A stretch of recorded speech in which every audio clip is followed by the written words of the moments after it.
Então, primeiro, né, boa tarde para todo mundo. Para quem ainda não me conhece, eu sou o professor Dominique, professor de física. Eu sou aqui de Uberlândia mesmo. Eu já trabalhei alguns anos dando aula, muitos anos, né, inclusive, na Rede Federal de Ensino. Já tem uns 8 anos. E eu também já trabalhei em escolas do estado. Enfim, eu terminei meu doutorado já tem uns 6 anos, eu acho, e atualmente eu faço alguma pesquisa aí em materiais, usando simulação computacional. Eu ainda não conheço direito o curso de vocês, então não sei o quanto eu posso estar falando grego, mas basicamente eu trabalho com física de novos materiais, semicondutores, né? A gente pode até discutir. Pode até discutir, eu acho que tem uma questão aqui que eu posso discutir um pouco, que dá para discutir física de materiais e englobar um pouco de física já do terceiro ano, que é essa física que vocês não tiveram nada ainda, né? Então, então eu tenho alguma experiência em física de materiais e também dou aula, né? Então vamos lá, peraí.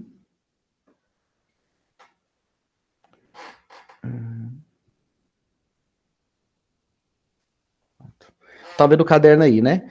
Então, hoje eu escolhi algumas questões, tá, gente? Deixa eu só dar um hide aqui.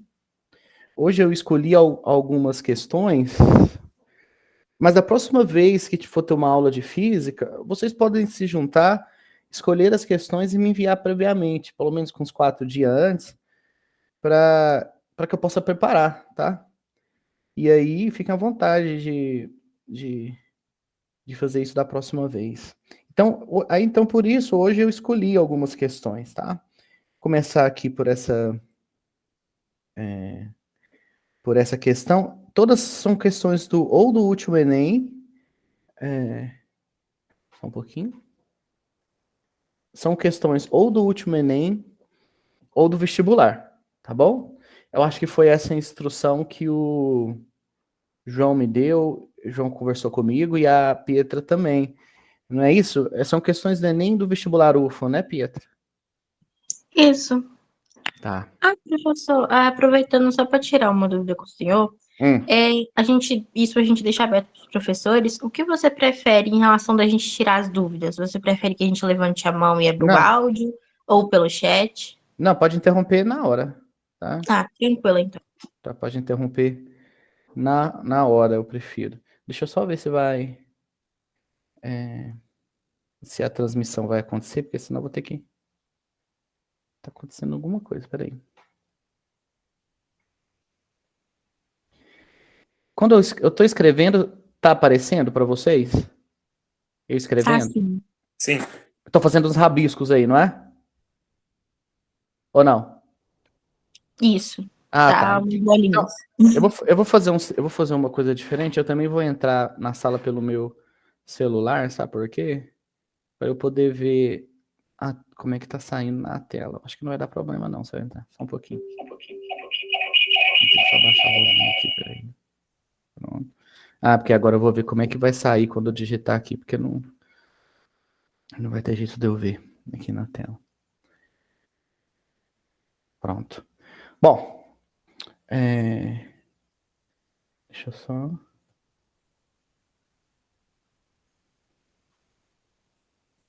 Não, tem que ficar lá preso mesmo. Deixa eu fazer um teste aqui. Bom,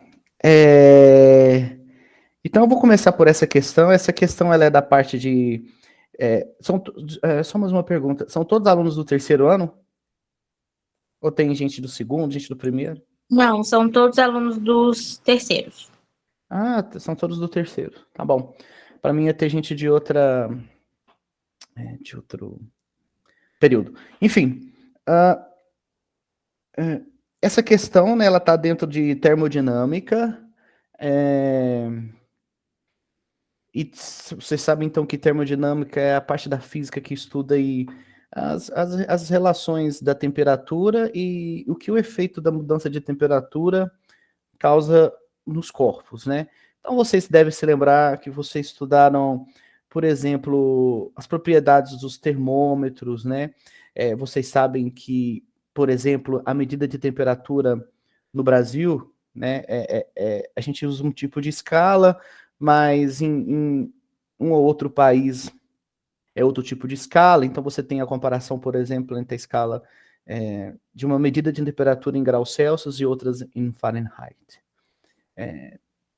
Ainda mais, existe uma outra, né, medida de temperatura, ou unidade de temperatura, unidade da medida de temperatura, muito usada, que é, no caso, Kelvin, né? Escala em Kelvin, não graus Kelvin, tá? Apenas em Kelvin. E essa escala, né, ela é utilizada sobretudo na pesquisa, né, na ciência. E, por exemplo, a gente fala do zero absoluto, que seria aquele estado termodinâmico de menor temperatura possível, né? A gente não atinge esse zero, mas teoricamente ele existe, né? E essa temperatura, por exemplo, está relacionada diretamente com o estado da matéria, que é o condensado de Bose-Einstein, né? Mas, então, termodinâmica é isso, né? Você vai estudar troca de calor, como o calor flui de um corpo para o outro, né? E aí vocês lembram que tem algumas leis importantes da termodinâmica, né? E alguém poderia falar, talvez, seu ponto de vista, qual seria, talvez, a lei mais importante não mais importante, mas antes de que qualquer evento termodinâmico aconteça, é, uma coisa deve acontecer, né? Vai acontecer naturalmente. E isso que vai acontecer, ela está relacionada com uma das leis. Alguém poderia dizer? Precisa ter medo de errar, não, gente. Pode errar, não tem problema não. Quem lembra, né? Porque é do ano passado isso. Ninguém lembra. Então, eu estaria falando aqui, então, da lei zero da termodinâmica, tá? Então, deixa eu botar aqui, né? Alguém lembra qual é a lei zero da termodinâmica? A lei zero da termodinâmica. Alguém lembra? Pode olhar aí no, na internet, não tem problema não.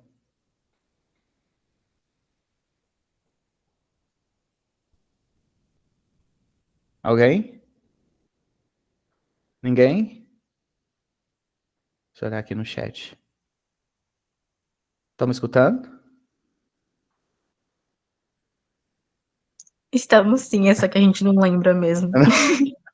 Tá bom. E não tem problema de olhar na internet, não. Mas essa lei zero da termodinâmica é uma lei muito simples, tá? Dado que você tem dois objetos, dois materiais com temperatura diferente. E você pode, por exemplo, pensar aqui no material, numa barra de ferro, né? No material A, pode ser uma barra de ferro, certo? E essa barra de ferro aqui ia ter uma temperatura, e próximo aqui você vai ter um material B, e esse material B tem uma temperatura diferente. Você pode dizer, por exemplo, então, que a temperatura do material A, estão olhando aí, né? É maior que a temperatura do material B. Então, a lei zero da termodinâmica está dizendo que se você tem. E para completar, só para ser mais rígido do ponto de vista teórico, tá? Se você. Esses dois materiais aqui, eles vão precisar estar dentro de um ambiente que está isolado termodinamicamente. Significa, pessoal, que você tem um reservatório, você tem uma caixa fechada, você tem que isola termodinamicamente esses dois materiais, que tem duas temperaturas diferentes, que tem suas temperaturas específicas e diferentes, e está isolado do meio ambiente. Então quer dizer que todas as trocas de energia que acontecer aí dentro vão acontecer obrigatoriamente entre eles, e você não vai ter perda de energia aí para o meio, né? Então você tem esses dois materiais, o θA e a temperatura do material A é maior que a temperatura do material B. Isso a lei zero diz que, dado um certo tempo, a temperatura desses dois materiais obrigatoriamente vai ser a mesma, né? Então, a lei zero da termodinâmica diz do equilíbrio termodinâmico. E o equilíbrio termodinâmico, ele acontece quando 1, 2, 3, seja quantos forem aí os materiais, daqui um certo tempo, vão ter a mesma temperatura, vai atingir a mesma temperatura. Eles podem pensar assim num modelo talvez mais prático, mas não tão ideal quanto o nosso, numa sala de aula, né? Cada estudante numa sala de aula é um corpo, né? É um objeto de estudo. Então você tem 30 estudantes, cada estudante, aí você, pela manhã, os estudantes começam a chegar com a temperatura ambiente. Vamos imaginar que é um dia frio, né? Então você está num dia frio e você começa a entrar. Não, vamos pensar melhor. Vamos pensar num dia muito quente. Então os alunos começam a adentrar para a sala tem uma temperatura mais baixa que a temperatura do ambiente, porque você tem um ar-condicionado lá, que retira o ar quente da sala e joga para o meio externo. Então a sala tem uma temperatura diferente e abaixo da temperatura do meio ambiente, de fora da sala, né? Imagine que a sala tá bonitinha, com a porta fechada, beleza. Então você chega, né, para entrar na sala com a temperatura próxima da temperatura ambiente, externa, né, daquele dia ensolarado. Quando você chega, gradativamente a sua temperatura, ou a sensação térmica que você tem, começa a gradativamente diminuir até, até você começa a sentir, né, o que a gente chama de frio, né, que é a ausência do calor. Então, você começa a sentir a sua temperatura baixando, no intuito de que seu corpo, né, o seu corpo ali, termodinamicamente, quer entrar em equilíbrio com a temperatura da sala. Vamos supor que a temperatura da sala são 22 graus Celsius e a temperatura externa é 30 graus, um dia ensolarado, 35 graus Celsius. Então, quando você está com aquela sensação térmica de 35 graus Celsius, quando você entra para a sala, a tendência é você atingir uma temperatura um pouquinho acima da temperatura que está mostrada lá no ar-condicionado e abaixo daquela temperatura que você estava sentindo quando você estava ainda de fora da sala. Então pensa, você tem dois ambientes, né? E você está num ambiente com a temperatura mais alta, entra num ambiente com a temperatura mais baixa, sua temperatura vai reduzir e vai atingir um valor que está entre 22, que é a temperatura do ar-condicionado, e 35 graus, que é a temperatura lá de fora. Não é uma média aritmética, tá? Tem cálculos para se calcular qual é essa temperatura de equilíbrio. Mas o interessante é que essa temperatura de equilíbrio tende a ser a mesma para todos que estão dentro da sala. Quer dizer, todos os 30 alunos, daqui a um certo tempo dentro da sala, vão atingir a mesma temperatura. E essa temperatura é a temperatura de equilíbrio. Então, a lei zero da termodinâmica diz sobre o equilíbrio termodinâmico. E o equilíbrio termodinâmico é aquele estado onde todos os materiais possuem a mesma temperatura. Então, é dentro desse ambiente, é dentro... e agora, só para aqui nesse desenho, né, se a gente olha aqui nesse, nesse desenho, então se o corpo A tem uma temperatura maior que o corpo B, o que acontece é que alguma energia vai fluir de A para B. Alguma energia flui de A para B, para que daqui a um certo tempo a temperatura do A, né, daqui a um certo tempo a temperatura aqui do A, com uma temperatura diferente da temperatura inicial, seja igual à temperatura do B. A pergunta é, qual é essa energia que flui do corpo A para o corpo B, no intuito de que que a lei zero da termodinâmica seja obedecida? Qual é o nome dado para essa energia que flui do material do material B, A, que tem temperatura maior, e vai para o material B, que tem temperatura menor? Qual é essa energia que flui de A para B, para que finalmente, daqui a um certo tempo, os dois atinjam a mesma temperatura, que nós ainda chamamos de temperatura de equilíbrio? Essa temperatura de equilíbrio, ela é atingida por quê? É uma pergunta. Pode chutar, chuta. Não tem problema não, eu não posso ficar falando sozinho aqui. Não dá. Pode falar qualquer coisa que vocês acham. Não pode falar que é por causa do K-pop, né? Não pode. Mas qual é a quantidade física aí que é transferida de um corpo para o outro, no intuito de que no final eles tenham a mesma temperatura? Pode escrever no chat também, tá? Professor, Sim. eu vou chutar aqui, tá? Pode. Tá, eu vou chutar então que é calor. Não, Tipo, troca de energia. Não sei. isso, mas quem falou foi a... Quem falou? Giovana. Giovana. É exatamente calor, tá? Eu vou colocar em cima, ó, calor, letra Q, tá? Na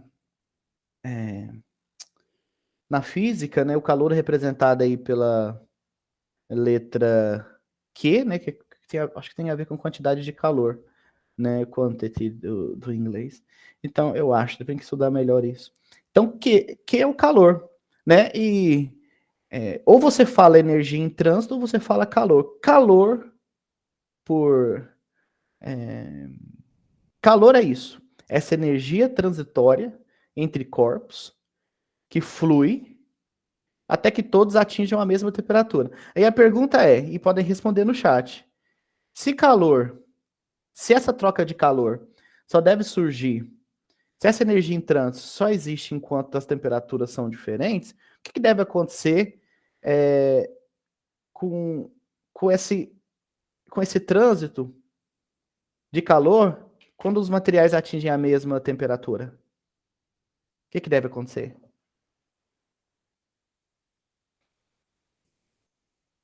Pode digitar no chat.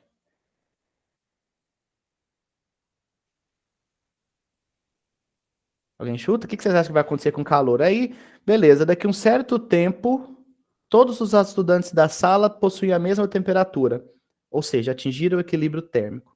Trocas de calor surgiu, né, de um corpo para o outro, no intuito de que todos dentro da sala ali atingissem a mesma temperatura de 25 graus Celsius, uma temperatura intermediária entre 22 e 35, vamos falar que é 25 graus Celsius. Todos agora têm a mesma temperatura. O que acontece com essa energia que há um tempinho atrás estava fluindo entre os estudantes da sala? O que vai acontecer? Vai cessar. O calor só surge devido a essa diferença de temperatura. Bom, então aqui, eu acho que aqui, se vocês podem, se vocês quiserem, depois da aula, né, pensar aqui em conceitos que vocês devem estudar aqui dessa questão, eu poderia, talvez, indicar para vocês que vocês estudassem os conceitos aqui. Leis da termodinâmica. Leis da termodinâmica.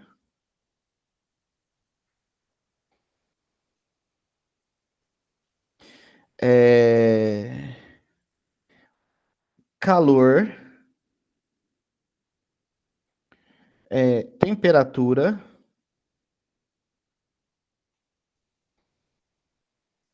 E. Opa, ficou muito feio isso aqui.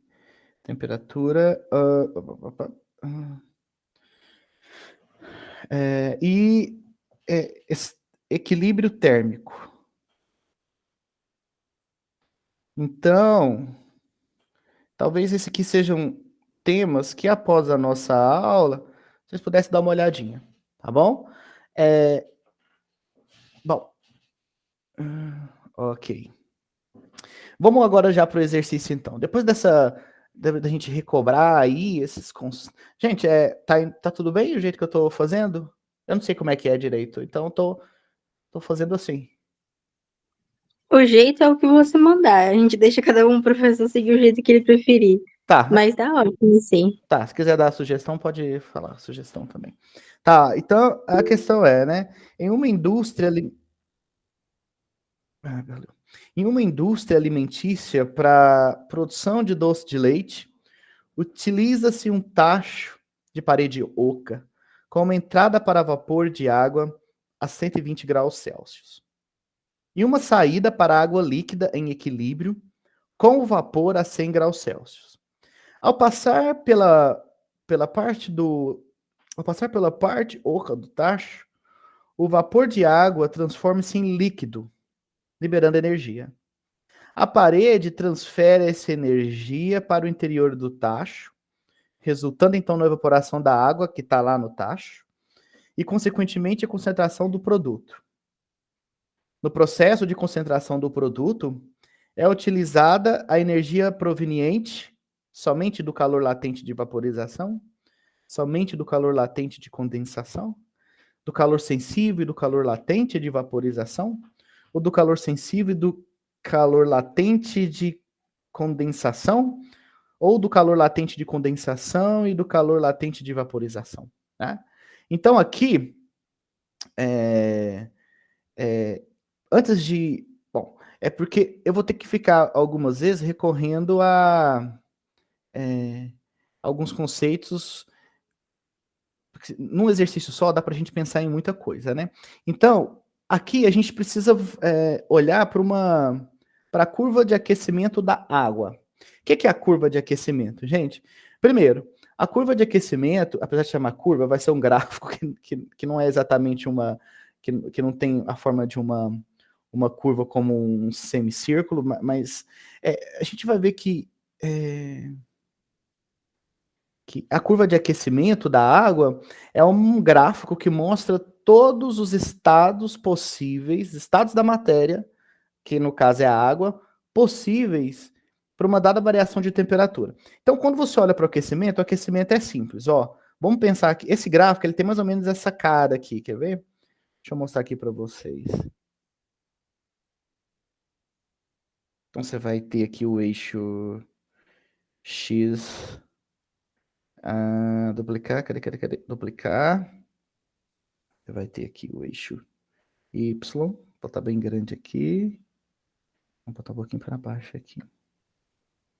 Pronto. Deixa eu só aumentar aqui. Depois eu vou mandar o PDF para vocês isso daqui. Então, vocês podem fazer as anotações de vocês, mas eu vou mandar o PDF, tá? Depois eu salvo. Bom, esse aqui é um gráfico. Ó, presta atenção. No eixo X... no eixo Y aí, eu vou colocar agora aí a temperatura, que eu estou chamando pela letra θ, tá? Toda a temperatura que eu colocar aí vai ser dada em graus Celsius. No eixo X, eu vou colocar calor, tá? Como que você já sabe que calor, gente, é energia que está fluindo de um corpo para o outro, devido à diferença de temperatura, certo? E aí, a unidade de calor na física, tá? É aquela calorias, tá? Cal de calorias, tá? Existe até uma relação entre... Qual é a unidade aí? Pode colocar no chat também, quem quiser. Qual é a unidade de... Qual é a unidade de energia que a gente usa comumente quando a gente está estudando mecânica, por exemplo? Qual é? Mecânica normal, lá, aqueles exercícios do primeiro ano, que você está discutindo energia cinética, energia potencial, gravitacional, energia potencial elástica. Qual é a unidade de energia lá?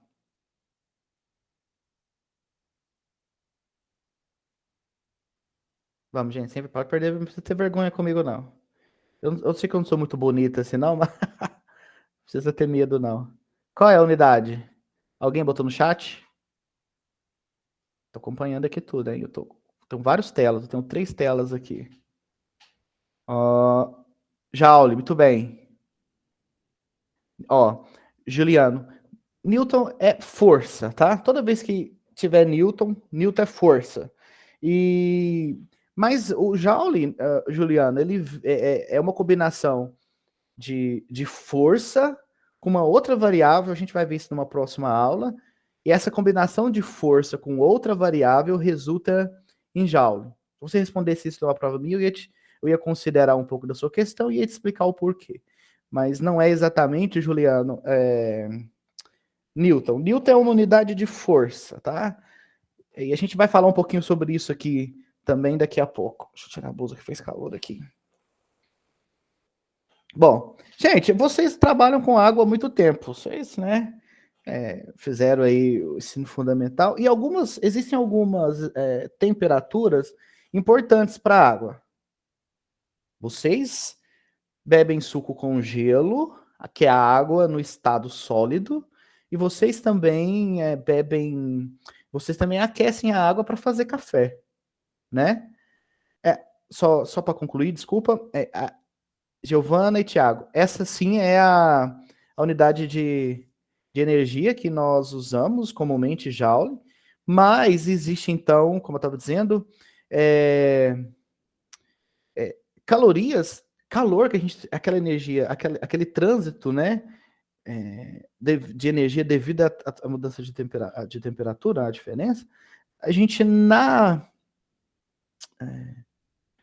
termodinâmica, a gente vai usar muito calorias. E existe uma equivalência entre calorias e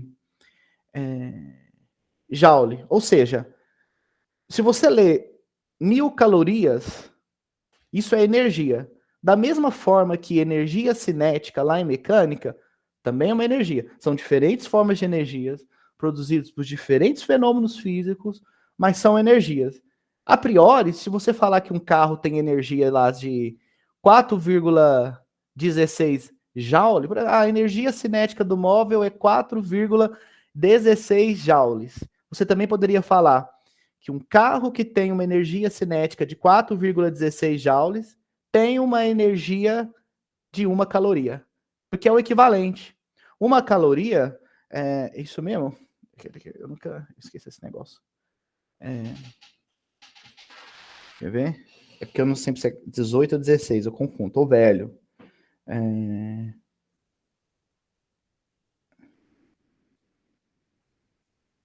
Isso.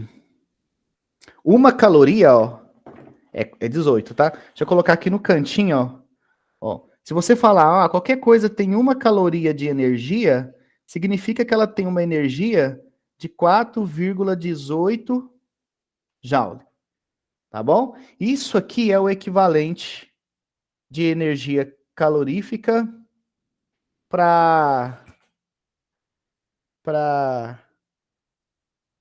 em calor, né, para joule. Vocês sabem de onde vem isso? Alguém sabe? Alguém quer falar aí? Chutar não. Alguém quer falar de onde vem essa...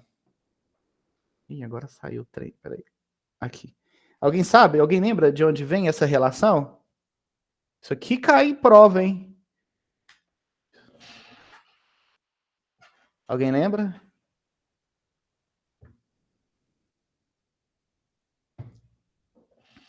Isso aí vem de um experimento, que é o experimento de Joule. Eu vou abrir aqui rapidinho. Posso abrir aqui a internet só para mostrar esse experimento para vocês? Que lá tem uma coisa muito interessante. Rapidinho, vou abrir aqui.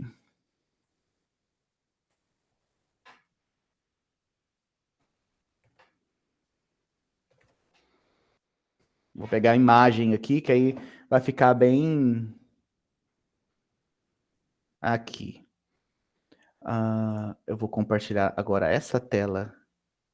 Rapaz, como é que eu vou fazer isso aqui? Aqui, apresentar outra coisa. Será que é isso? Eu acho que é. Não, aqui. Passou, não passou outra tela? Eu não tô vendo aqui. Pronto. Tá na tela sim. Pronto. Então vocês estão vendo? Olha, o que esse material, o que esse experimento é basicamente tá acontecendo? Esse é o desenho. Aqui dentro você tem água. Água. Dentro desse pote aí. Você tem 2 pesos aqui, tá? Esses 2 pesos, eles estão ligados por uma roldana, e você tem aqui como é que chama esse negócio aqui, gente? Que o povo passa a linha assim, novelo de linha, né? Como se fosse né? Você tem esse dispositivo aqui. Quando você prende essas duas massas com seus respectivos pesos, né?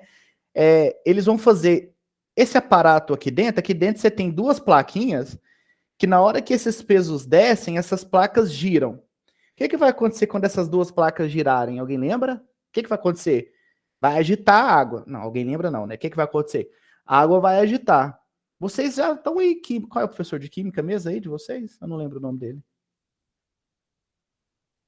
Tem vários. Tem o Ronei, o Daniel e o Almir. Não, Almir não. Não, o Ronei é Esqueci da o nome física. do outro. Mas são 3. Então, pô, o que acontece quando você tem um bocado de molécula, uma junto da outra, e você agita elas, agitar, no final das contas, é aumentar a energia cinética disso. O que acontece? O que acontece com a energia cinética? Se você fazer a energia cinética das moléculas aumentarem, no final das contas, o que vai acontecer com a temperatura? Vou ser mais específico. O que acontece com a temperatura se você aumenta o grau de agitação das moléculas? Isso aí é teoria lá da química, hein? Temperatura aumenta. Temperatura aumenta. Muito bem. Então, olha que tem duas coisas acontecendo aqui. Você concorda comigo que quando eu coloco esse peso, quando ele cair uma certa altura, todo objeto que... Vamos focar no peso agora. Vamos focar nesse pezinho aqui. Quando um objeto faz variar a sua altura, qual é a energia que está diminuindo desse material? Quando você olha lá para a mecânica. Energia potencial gravitacional. Muito bem.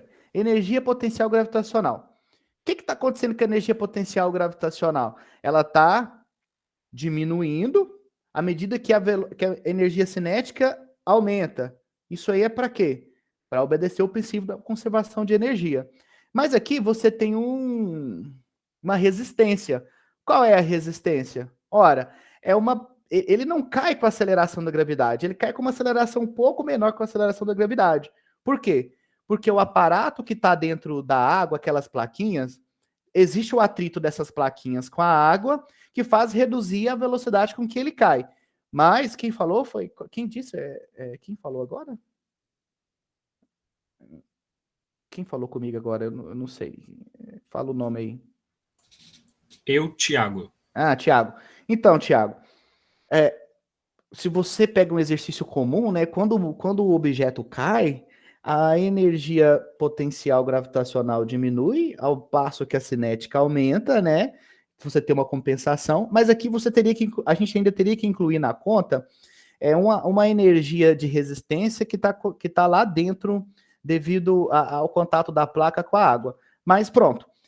Mas tem energia sendo transformada, né? Você tem energia potencial que está virando cinética, mas está virando outra energia. Qual seria essa outra energia?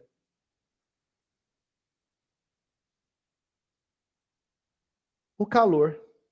Por quê?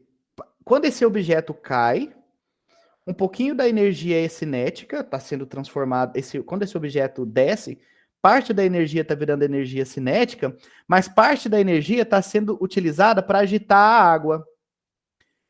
Quando você agita a água, suficiente para aumentar 1 grau Celsius da água que está lá dentro, a gente diz que, nesse caso, né, quando essa temperatura da água lá dentro, devido ao balanço daquelas plaquinhas, aumenta 1 grau Celsius, essa energia necessária, aqui vai ser, eu vou falar esse valor de energia, mas depois isso pode variar um pouco. Mas, quando a energia gravitacional, potencial gravitacional do bloco que cai, diminui em 4,18 Joule, significa que ele forneceu para a água que está lá dentro, devido ao balanço daquelas plaquinhas, uma energia de 1 caloria. Então, olha que coisa louca. A diminuição de 4,18 joules de energia potencial gravitacional da massa faz aumentar a temperatura da água, fazendo com que a água adquira uma energia de calor, adquira calor em 1 caloria. Olha que loucura. A redução da energia potencial, parte da redução da energia potencial gravitacional do bloco, faz com que o sistema gire e faz aquela água aumentar a sua temperatura em 1 grau Celsius e ganhar 1 caloria em calor. Por isso existe uma equivalência de 1 caloria para 4,18 joules de qualquer outra energia, né? Se você quiser aumentar a temperatura do seu corpo, fazendo, por exemplo, que o seu corpo ganhe 1 caloria, apenas 1 caloria de calor, você precisa realizar qualquer trabalho de 4,18 joules. Essa equivalência vem desse experimento, tá bom? Bom, a gente pode voltar aqui para o outro. Vocês viram que eu falo demais, né, gente? Vocês têm que falar assim, professor, foca. Mas isso é importante. Depois vocês estudam esse experimento, que é a experiência de Joule. Vou colocar aqui mais esse tópico aqui para vocês estudarem depois. Esse aqui é a experiência de Joule, tá? Experimento de Joule.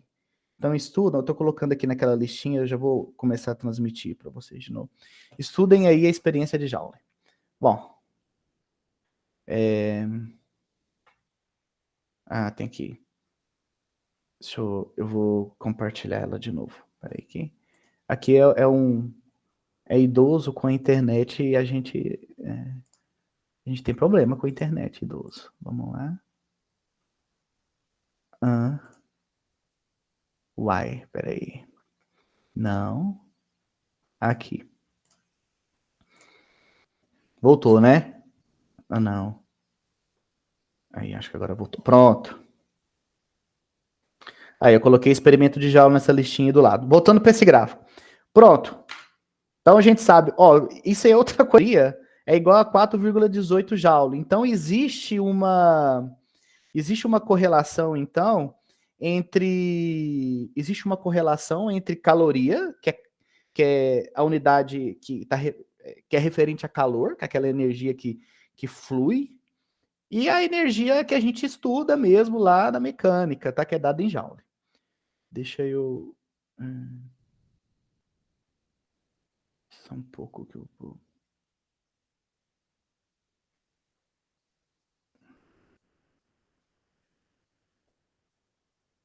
Só um pouquinho. Já tá transmitindo, não tá? Sim. Tá. Beleza, valeu, Thiago. Bom, e aí... Pronto. Bom, quais são... Agora vamos ir mais rápido. Quais são as temperaturas chaves... As temperaturas-chave para você estudar a água? Quais são as duas temperaturas? Pode responder no chat aí quem quiser. Também. 0 e 100. Muito bem. Muito bem, Juliana. 0, né? Então aqui, ó, voltando aí pro gráfico, 0 tá aqui, ó, no encontro aí, né? Então aqui tá a temperatura 0. A temperatura 100, né? Vou colocar aqui, 20. Vou colocar a temperatura 100 aqui em cima. Primeiro, o que acontece... Então, aí, eu coloquei as duas temperaturas. Então, vamos supor que você tem dentro da geladeira uma água a uma temperatura... Vou colocar qualquer temperatura negativa aqui, tá? Vou colocar aqui menos 20, tá? E aí você tem essa água... essa água no estado sólido dentro da geladeira, né? E você vai tirar esse gelo lá do seu congelador. Pensa, a temperatura inicial do gelo a temperatura inicial é menos 20 graus Celsius. A temperatura ambiente é drasticamente maior. A temperatura ambiente é em torno de 25 graus Celsius. Agora você tem dois ambientes, você tem não dois materiais, né? Mas você tem duas temperaturas diferentes. A temperatura do gelo, menos 20 graus Celsius, e a temperatura do ambiente, 25 graus Celsius. O que, por óbvio, vai acontecer quando você tirar o gelo e colocar ele em cima da bancada da cozinha? Você tem dois objetos, né? O ambiente e o gelo com temperaturas diferentes. Lei zero da termodinâmica. Energia vai começar a ser transferida do meio, que tem temperatura maior, para o gelo, tá bom? E o gelo vai sair aqui de menos 20 graus Celsius, ó, e a temperatura dele vai começar a aumentar aqui, ó, até chegar no zero. Para a temperatura dele sair de menos 20 e chegar no zero, ele vai ter que ganhar uma certa quantidade de calor, que vai estar registrada aqui no gráfico. Então, esse aqui é o calor, certo? Esse aqui eu vou chamar de vou chamar aqui de Q1. o calor que essa água estava aqui em zero. Estava aqui em menos 20. Aí deixou fora da geladeira. Temperatura do ambiente mais 25 graus Celsius. Então esse gelo vai atingir a temperatura de 0 graus. Mas para ele atingir a temperatura de 0 graus, ele vai ter que ganhar uma certa quantidade de calor, que eu estou registrando aqui pela letra calor 1. Ou seja, o calor que ele recebeu até... colocar aqui em cima. Esse calor aí. Bom, em toda essa partinha verde aqui, ó, gente, até aqui, qual é o estado da matéria, no caso aqui, a água? Qual é o estado da água aqui? Sólido. Muito bem. Sólido.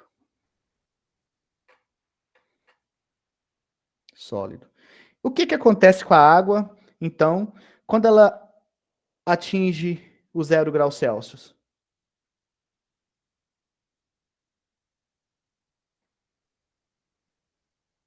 Vai começar a ocorrer o que com ela? Com o gelo, né? Com o gelo, não com a água, né? Mas com a água no seu estado sólido. O que vai começar a acontecer aqui nesse ponto? Fusão. Exatamente. Começará aqui o ponto de fusão. E o que é o ponto de fusão? É o ponto onde coexistem os dois estados da matéria, que é o estado sólido. Aqui ele vai começar no estado sólido, né? Sólido. E vai começar a ficar o quê? Líquido. Certo? Então, é importante falar que nesse ponto aqui, existem os dois estados da matéria. Aí, beleza. Agora, você quer sair desse ponto sólido mais líquido. Exatamente. Você quer sair desse ponto. Né? Eu acho que a minha câmera não está funcionando, né? Queria que funcionasse. Pra vocês verem minha cara aí. Mas deixa eu ver aqui.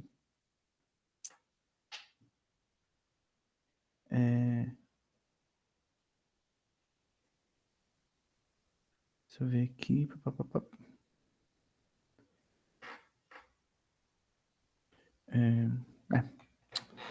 Enfim. Da próxima vez eu vou... eu acho que... Deixa eu... Não vou fazer isso não. Então, sólido mais líquido. E nesse ponto aqui... Então, e esse ponto aqui, como o Thiago já falou aí, esse ponto é chamado de ponto de fusão, tá bom? Esse aqui é o ponto de fusão. Bom, após isso, aí a água fica ali durante um certo tempo nesse ponto, tá?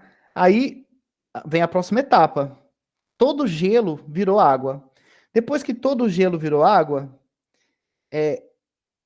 você vai entrar no outro estado, né? Você vai ter apenas a água no seu estado líquido, que é então essa, né, que é essa nova inclinação aí. Você vai ter água aqui agora só aqui no estado líquido, certo? Mas ela vai chegar num certo ponto, vou colocar mais para cima aqui. Ela vai chegar num certo ponto onde ela vai começar a virar vapor, né? E qual é esse ponto? Como é que é chamado esse ponto? Isso, o ponto de ebulição. O ponto de ebulição ou ponto de vaporização, tá bom? Tudo a mesma coisa. E isso sempre vai acontecer para a temperatura de 100 graus Celsius. Aqui, a gente vai se deparar com outro platô, né? Eu acho que essa curva de aquecimento vocês também veem em química, né? Então, por isso que não pode ser talvez não é uma coisa. Você vai ter um outro platô. Nesse platô aqui, você vai ter agora coexistindo a água no seu estado líquido. Vamos botar aqui embaixo. Vai ter água no seu estado líquido, porém também no seu estado vapor. Após isso, você vai ter água apenas como vapor. Tá bom? Ficou ruim meu desenho que agora tá misturando com isso daqui. Vou ver se eu consigo tirar.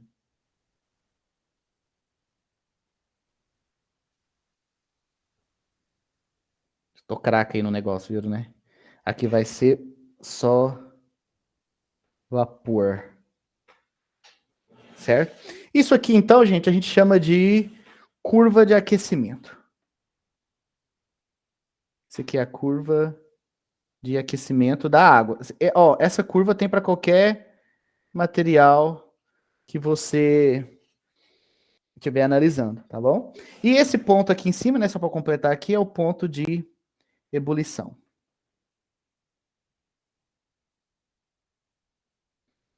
Ebulição. Bom, agora a curva de aquecimento, né? A gente tem a curva de aquecimento, mas a gente também tem a curva de resfriamento, né? Que seria o caminho contrário, né? Desse processo, né?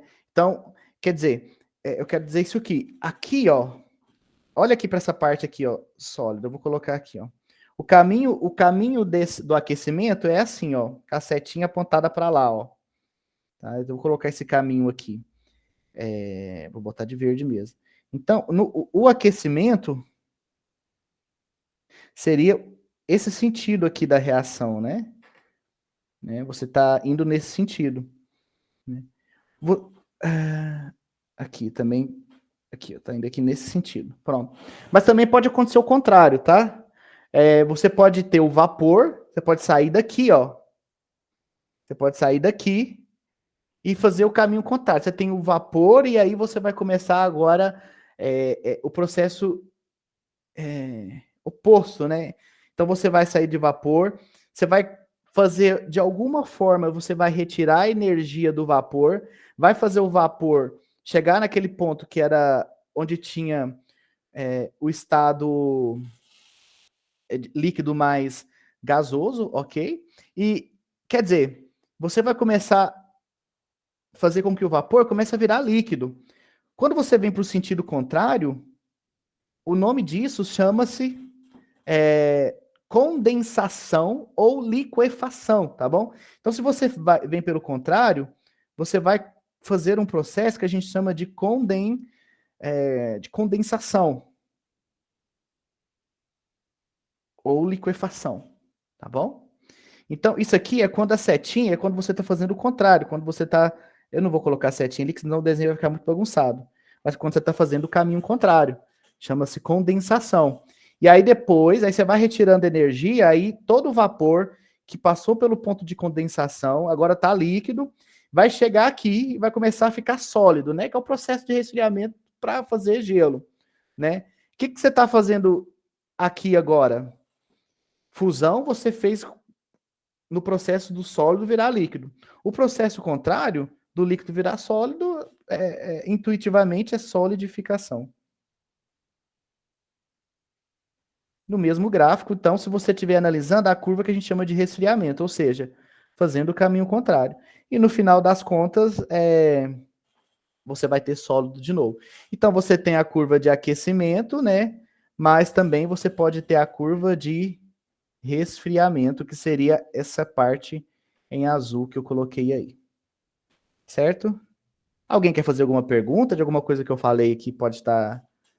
Alguém quer fazer alguma perguntinha?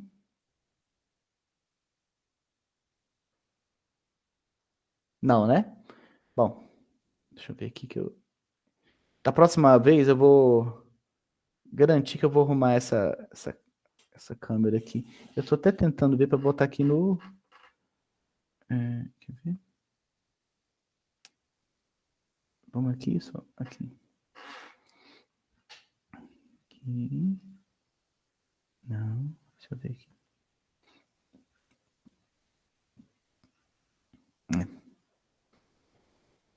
Deixa eu ver aqui de novo.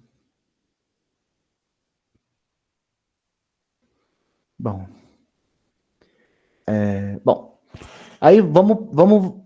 Bom, essa é a curva de aquecimento e resfriamento da água. A gente precisava de lembrar dela para poder resolver o problema.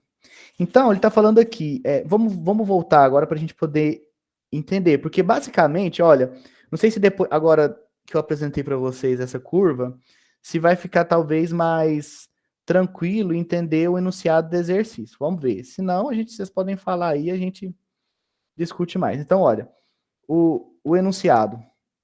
Então, uma indústria alimentícia para a produção de doce de leite utiliza-se um tacho com uma parede oca, é como se fosse um tacho, mas ao invés de ser preenchido, né, você tem uma parede oca, né, onde nessa parede oca tem uma entrada para vapor de água a 120 graus Celsius e uma saída para água líquida em equilíbrio com o vapor a 100 graus Celsius. Então, basicamente, ele está dizendo que no tacho tem uma entrada para chegar vapor. E tem uma outra entrada que vai sair a parte líquida que aparece quando você faz o resfriamento para 100 graus Celsius. Vocês entendem? Se você tem vapor a 120 graus Celsius e abaixa a temperatura para 100 graus Celsius, quando ela atinge 100 graus Celsius, você vai ter obrigatoriamente líquido e vapor. O tacho, então, tem uma entrada para chegada de vapor e tem uma outra entrada para saída do líquido que foi formado durante a condensação. Se todo mundo entendeu o que eu disse, diga ok no chat aí. Ok? Beleza? Bom, então a gente conseguiu entender o exercício agora. Né? Então, onde a gente está no gráfico do exercício? A gente está nessas duas partezinhas aí em cima. O exercício ele vai girar em torno da curva de resfriamento da água, de quando ela sai de vapor e vai para a condensação, que é o caminho de volta, que acontece lá em 100 graus Celsius, né? Então, você tem pensa que aqui, né, aí no vapor, né, pode ser 110, 115, 101 já é vapor, 101, 102, blá, blá, né? Enfim, então vamos lá. Então, ó, aí, vamos pensar no exercício, vamos pensar aqui, eu vou fazer um desenho aqui, eu não sou muito bom de desenho não, mas é um tacho, né, você vai ter um tacho. Esse tacho aqui, ele tem uma parede oca. Cacete, peraí. Peraí, aqui. Eu vou fazer um desenho assim, muito estrúxulo aqui, só para não demorar muito fazer. Então ele é um tacho, uma vasilha. Ele vai ter uma parede oca.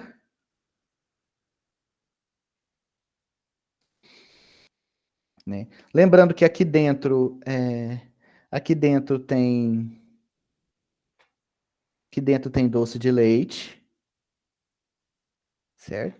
Então ele vai ter uma entrada, não, ele vai ter uma entrada, vamos imaginar desse jeito. Ele vai ter uma entrada aqui. Ele vai ter um tubo aqui. Onde aqui você vai entrar vapor a 120 graus Celsius. O vapor vai fluir aqui dentro, né?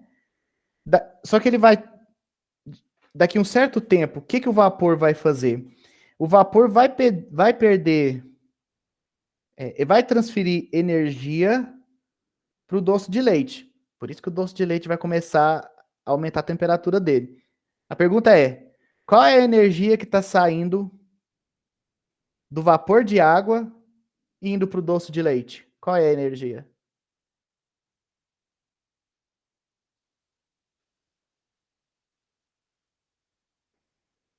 Você tem o vapor a 120 graus Celsius.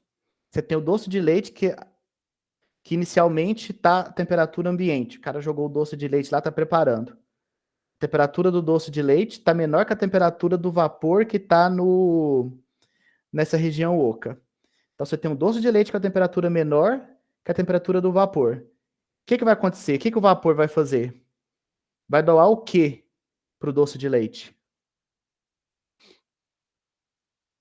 Vamos, gente. Calor. Muito bem. Vai doar calor. Quando o vapor que está no tubo doa calor para o doce de leite, o que acontece com a temperatura do doce de leite? Aumenta ou diminui? Aumenta. E o que acontece com a temperatura do vapor?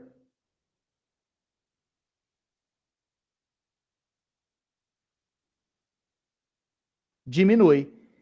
Quando a temperatura do vapor diminui de 120 para 100, o que vai começar a formar aqui dentro? Além do vapor? Quando sai de 120, líquido. Aí ele tem um outro tubo aqui que vai acontecer o que com o líquido? Vai sair o líquido. Beleza? É o que ele fala no exercício. Ó, vamos lá. Agora vamos ver se a gente consegue interpretar o exercício, que esse exercício ele traz muita teoria, né? Então ele fala, ó, então em uma indústria alimentícia, eu tô lendo de novo para vocês verem que cada vez que a gente lê e discute os conceitos que vocês viram ano passado, a gente está entendendo melhor o exercício. Então, em uma indústria alimentícia, para a produção de doce de leite, utiliza-se um tacho de parede oca com uma entrada para o vapor de água a 120 graus Celsius e uma saída para a água líquida em equilíbrio com o vapor a 100 graus Celsius. Foi isso que a gente viu agora. Ao passar pela parte oca do tacho, o vapor de água transforma-se em líquido, liberando energia. Né? Essa sequência aqui, ó, foi a sequência que a gente falou aqui agora. Existe uma diferença entre a temperatura do vapor de água com doce de leite e vai ter que ter troca de energia. Obrigatoriamente, para obedecer à lei zero da termodinâmica.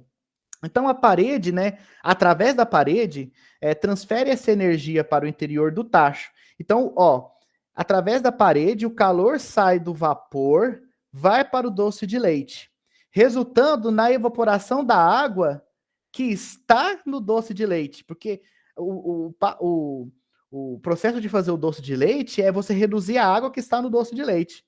Aí você aumenta a concentração do produto. Pronto. Isso é como se faz um doce de leite. Então ele diz, no processo de concentração do produto, é utilizada energia proveniente do quê? Primeiro, ó, só pelas teorias que a gente já sabe. Pode ser vaporização? A pergunta é, pode ser vaporização?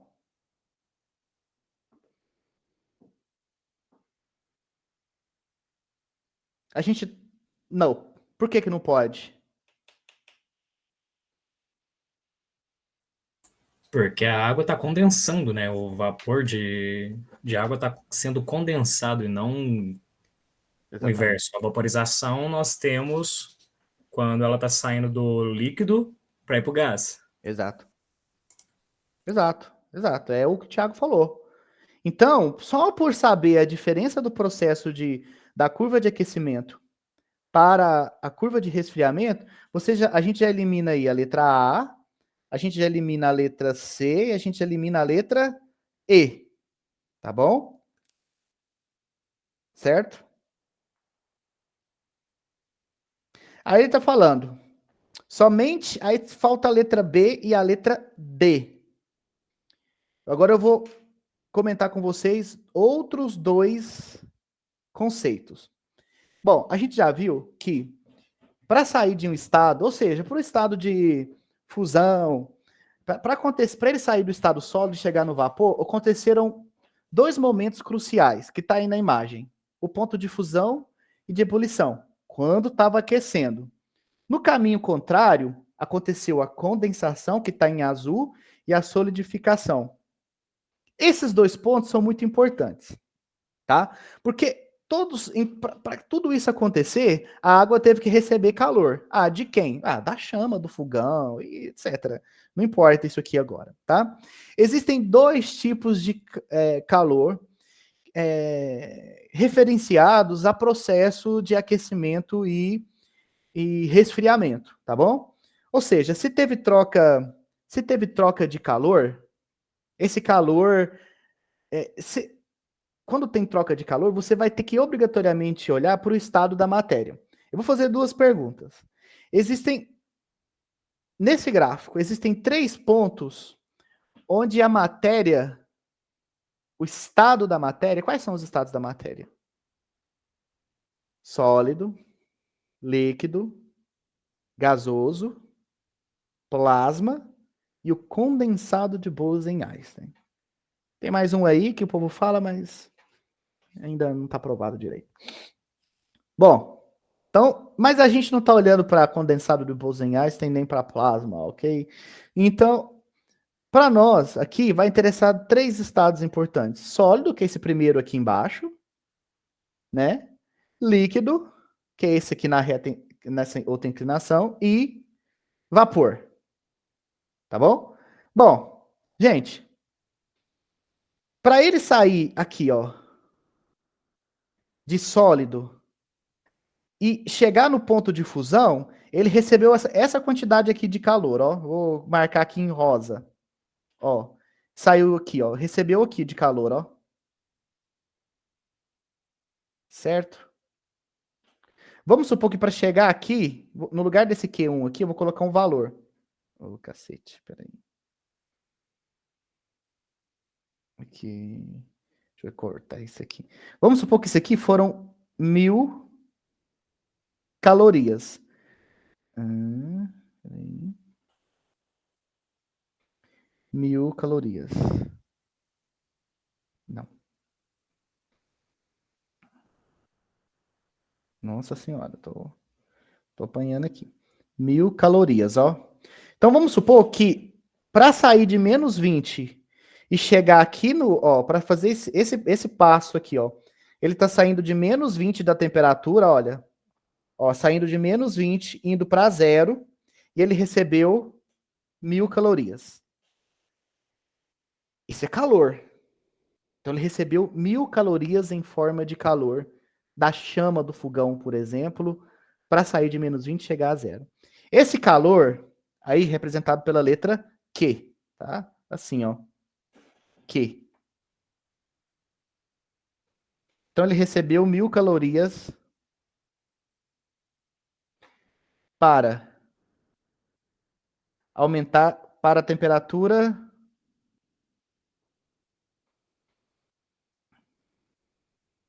Esse aqui é um exemplo.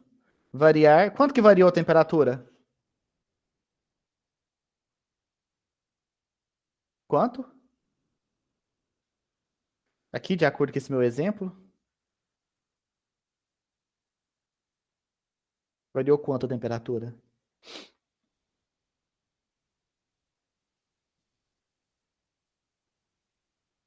20, né? 20 graus Celsius. Como é que você calcula, né? A variação da temperatura? Variação de temperatura, aqui eu vou colocar aqui 20 graus Celsius, mas como é que você calcula, né? Variação de temperatura é temperatura final menos a temperatura inicial. Nesse trajetinho aí, qual foi a temperatura final? 0. Qual foi a temperatura inicial? Menos 20, que ele saiu de menos 20, então ela é inicial. Então, menos com menos, mais, né? Finalmente você tem uma variação de 20 graus Celsius de temperatura. Então a temperatura variou 20 graus Celsius porque ele recebeu, ó, né? De novo, a temperatura. Ele recebeu 1000 calorias para a temperatura variar 20 graus Celsius. A pergunta é: nesse trecho, houve, nesse pedaço, né, até chegar no ponto de fusão, imediatamente antes de chegar no ponto de fusão, a pergunta é: houve mudança de estado?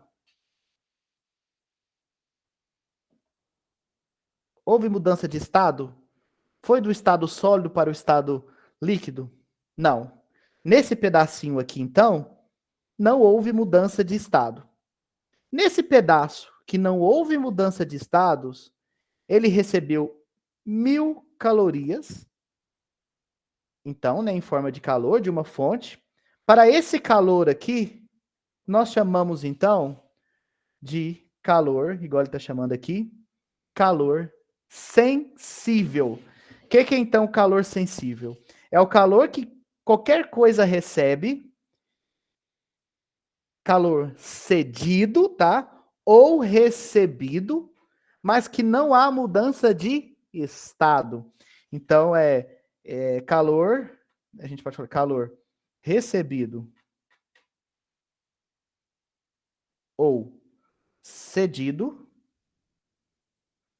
sem mudança de estado.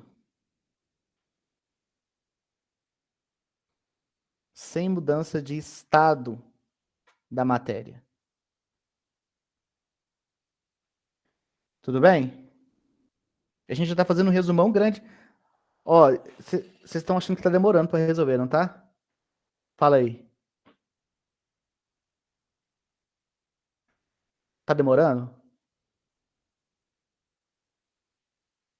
Vocês acham que tá demorando, gente?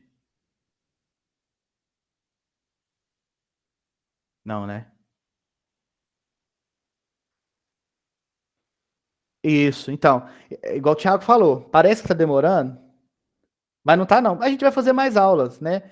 Pode marcar uma para semana que vem já, se quiser, tá bom? Se quiser marcar uma para quinta-feira de semana que vem, pode marcar, porque tô de greve, inclusive, né? Então, problema com o tempo eu não tô. Eu vou muito. Eu tô continuando pesquisando normal, todo dia eu tô no laboratório, o laboratório que eu tenho aqui na UFO, mas pode marcar já para quinta-feira que vem se não tiver professor, tá bom? Não tem problema não, porque aí a gente já avança. E outra coisa, como só tem aluno do terceiro, porque eu achei que ia vir aluno do segundo e do primeiro, aí eu já vou trazer uns exercícios do terceiro ano, do começo da matéria, porque aí já é a mão na roda para vocês, entendeu? Beleza? Tá bom. Então, quantidade de calor recebido ou cedido sem mudança de estado da matéria é chamado de calor sensível. Tá bom? Então, ó, isso aqui vai ser calor sensível. E como é que tem uma equação para calor sensível? A equação para calor sensível é massa do objeto que está recebendo ou cedendo calor, vezes esse Czinho aqui, vezes a variação de temperatura. O C, gente, a gente não vai fazer conta com ele agora, mas na próxima aula, numa outra aula a gente pode fazer. Ele é chamado de calor específico. E o calor específico tem a ver... Ih, ficou ruim isso aqui, peraí. Calor específico tem a ver com a quantidade de calor que cada objeto individualmente consegue receber ou doar para fazer com que 1 grama desse material aumente a sua temperatura em 1 grau Celsius. Mas a gente vai falar isso depois. Mas assim, eu estou colocando aqui, mas não precisaria colocar essa equação aqui agora. Mas o calor sensível é o calor que o objeto ou material recebe ou cede, sem que mude o seu estado, e é essa equação que você tem que usar. Tá bom? Eu posso até falar, por exemplo, vamos fazer uma conta aqui rapidinho, ó. Eu falei que esse objeto, vamos supor que aqui a gente tem uma massa de água de 100 gramas, certo? Então, quer dizer que 100 gramas de água recebeu 1000 calorias para sair de 20 graus Celsius negativos e atingir 1 grau. Atingir 0 grau, que é o ponto de fusão. Dá para calcular aqui, por exemplo, eu já deu calor, o C... Não vai ser... Peraí. Deixa eu pensar aqui que eu estou inventando da minha cabeça. Na verdade, eu tenho que calcular... Já tenho a variação de temperatura, já tenho o calor... Não. Então, vamos descobrir? Não, ó. Aqui, vou apagar. Vamos supor que a gente não sabe quanto de massa de água que tem ali. Naquele trecho. Mas eu falei para vocês, ó, usando essa equação, que ele recebeu 1000 calorias. A quantidade de massa de água eu não sei. O calor específico da água é 1. E a variação de temperatura que a água sofreu naquele pedacinho lá, que a gente já calculou aí, foi 20, né? Aqui a gente cancela isso daqui. O 2 vai passar dividindo. A gente vai descobrir que a massa de água utilizada ali no comecinho é uma massa de 50 gramas. Viu? Aqui eu só estou aplicando rapidinho essa equação, tá? Então, olha, nessa parte aqui do gráfico, ó, nessa parte aqui do gráfico, aqui, ó, saiu de menos 20 foi para zero, ganhou 1.000 calorias antes de chegar na fusão. Para eu descobrir a massa de água, eu usei a equação do calor sensível, que é massa vezes calor específico vezes variação de temperatura, para descobrir a massa de água. Eu posso usar essa equação aqui toda vez que não tem mudança de estado. E aí eu pergunto, nesse gráfico aqui, quais são os locais que eu posso usar aquela equação do calor sensível? Em qual parte desse gráfico o calor envolvido é sensível? Essa é a pergunta. Coloque no chat aí. Ou abra o microfone e fala. Gente, não precisa ter vergonha de... Porque é até um pouco informal, tem pouquinha gente, então... Não tem vergonha de... Não sei se vocês não me conhecem, né, ainda. Mas não precisa ter vergonha. Coloca no chat. Ó, eu tenho... Se você olhar para esse gráfico, você tem a parte do sólido. Isso. Não. Quer ver? Você tem a parte do sólido mais líquido, a parte do líquido mais vapor e a parte do vapor.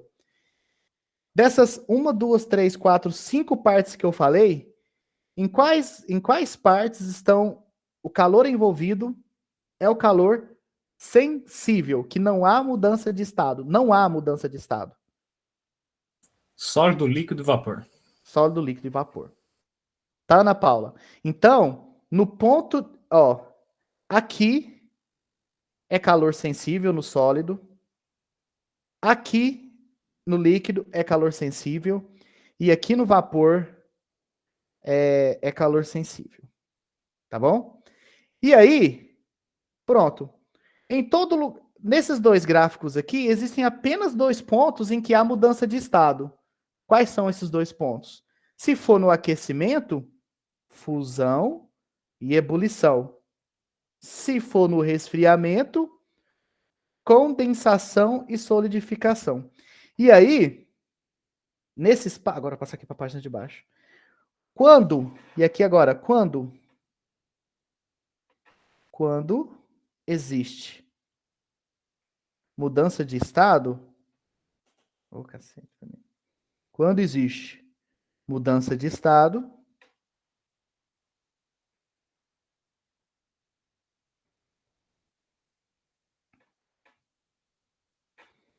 isso significa ou ponto de fusão,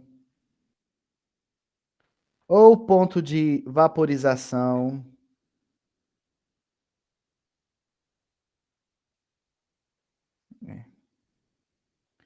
ou ponto de condensação,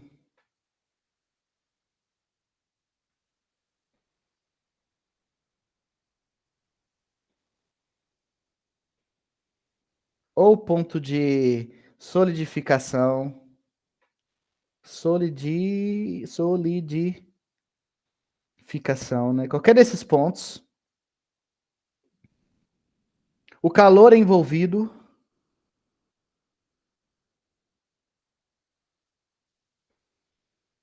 é calor latente.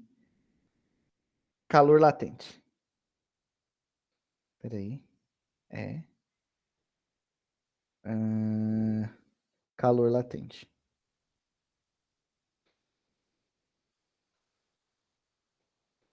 E o calor latente, ele tem assim como o calor sensível tem uma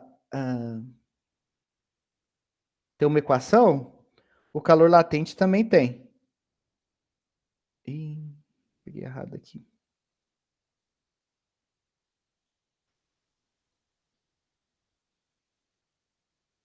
O calor latente também tem. O calor latente, a equação é essa daqui, ó. O calor latente, a equação é calor latente, ó, Q, é igual à massa do objeto envolvido na troca de estado, vezes um valor, L. esse L aqui é uma constante e é o calor, é a constante que eu vou chamar aqui de calor latente, mas isso aqui é porque também o nome é igual ao calor, mas isso aqui a constante que indica o calor latente do material específico. Nossa, meu estômago dá uma roncada aqui agora. Deixa eu pegar aqui. Deixa eu... Esse aqui é o calor. Vou colocar aqui. Esse aqui é o calor latente. Vou colocar só esse aqui. Esse aqui é um valor. E eu vou conversar aqui com vocês agora sobre ele. Então, essa aqui é outra equação, gente. Ó, isso aqui é o calor latente envolvido quando há troca de estado. Vamos olhar aqui para o gráfico de novo. Ó, vamos continuar aqui brincando, ó. Vamos continuar no mesmo jeito. 50, agora a gente sabe a quantidade de água, né? 50 gramas de água ganhou 1.000 calorias para sair de menos 20 e chegar até zero. Quanto de calor vai ser necessário para essa água passar pelo ponto de fusão e ficar toda ela líquida? Olha que legal. Primeiro, a gente já descobriu a quantidade de água, não descobriu? 50 gramas.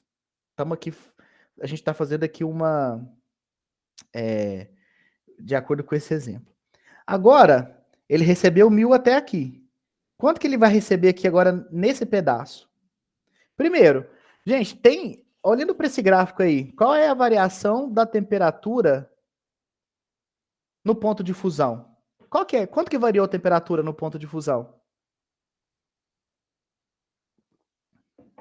Não variou. É isso que é Tiago, é isso que é o cerne aqui da coisa. Não variou, gente. Olha aqui na fusão. A temperatura é zero. Ó, zero. O gráfico é um platô. Olha aqui para a ebulição. Na ebulição ou na condensação é outro platô. Qual que é a temperatura desse platô? 100 graus. Não há variação de temperatura quando há mudança de estado. Na média, a temperatura é zero na fusão ou solidificação. Na média, a temperatura é zero na ebulição ou na condensação. Se não há mudança de temperatura, gente, dá para usar essa equação aqui, ó? A pergunta é essa. Dá para usar essa equação?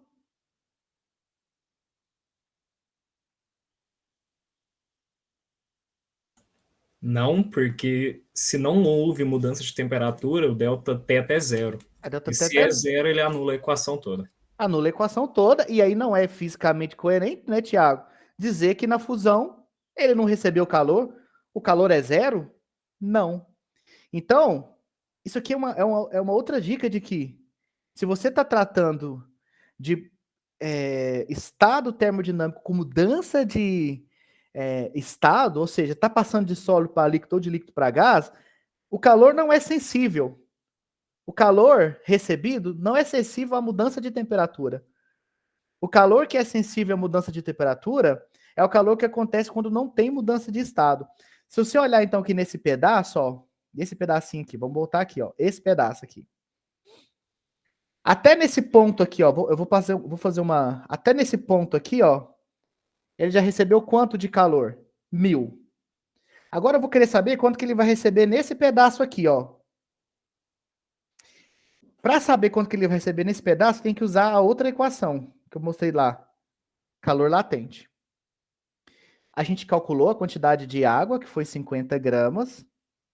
O calor latente de fusão é um valor dado, o L, que eu vou usar aqui agora. Lembra que a equação é isso daqui, ó, gente. Vou botar aqui pequenininho. Ó, a equação é calor latente é igual a massa vezes L. O calor latente, esse L, de fusão, é 80 ou é 400? Acho que é 80. 80. Tá? Depois eu confiro, mas é 80. Depois a gente fala de unidade e tudo mais. Ó, 80. Isso aqui vai dar 40 com 2 zeros. 400 calorias.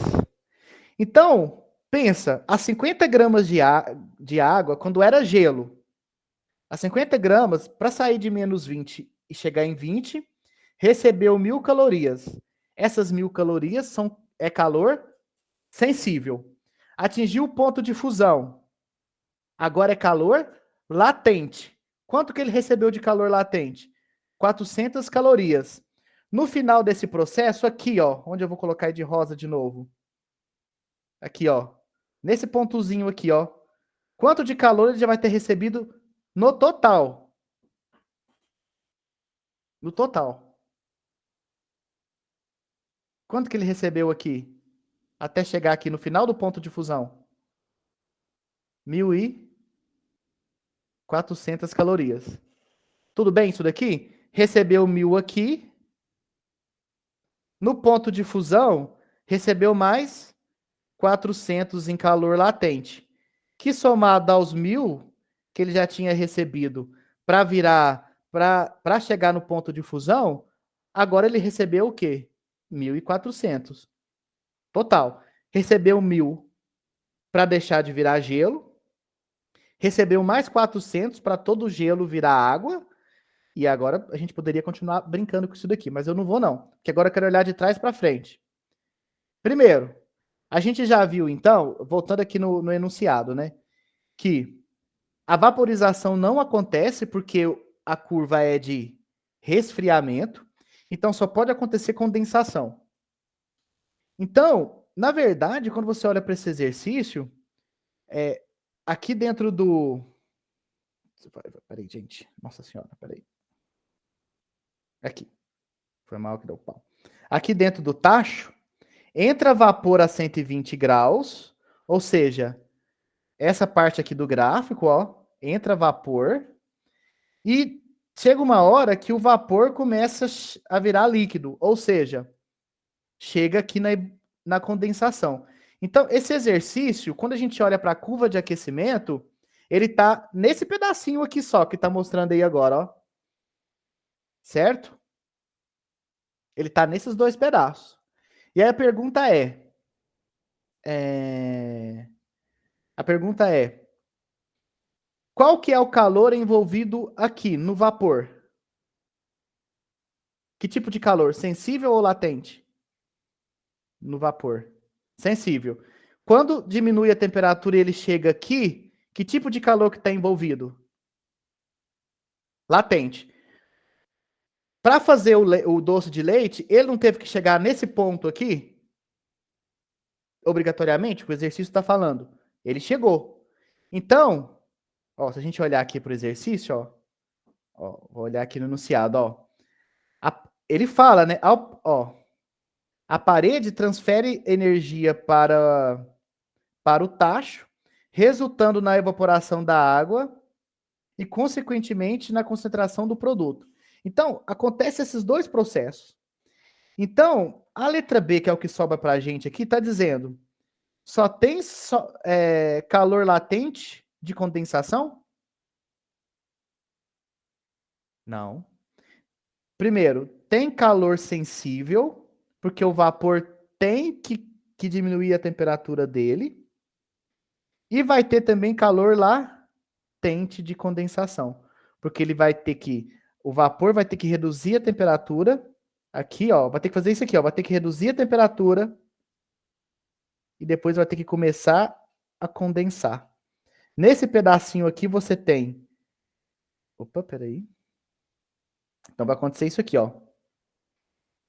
Você vai... Aqui. Você vai... Primeiro o vapor vai ter que diminuir a temperatura dele. E depois vai ter que chegar aqui e condensar. Nesse primeiro parte aqui tem calor sensível.